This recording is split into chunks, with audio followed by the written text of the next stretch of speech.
How to follow posts in Reddit. If you have been using the Reddit application and wondering on how to follow a post on it, don't worry. In this video, I will show you how to do it. So let's get started. First of all, open the Reddit application. Just like this.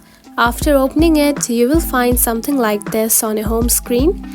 Now to follow a post, you need to simply find the post first. You can simply scroll down or tap onto the search bar at the top just right here and find for that post from right here.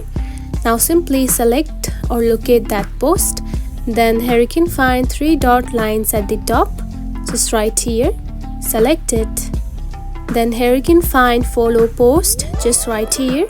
Simply tap on it. And now you can see you have followed the post. And that's it. This is how you can follow posts in Reddit.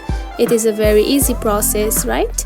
If you found this video helpful, don't forget to like and subscribe for more tips. Thanks for watching.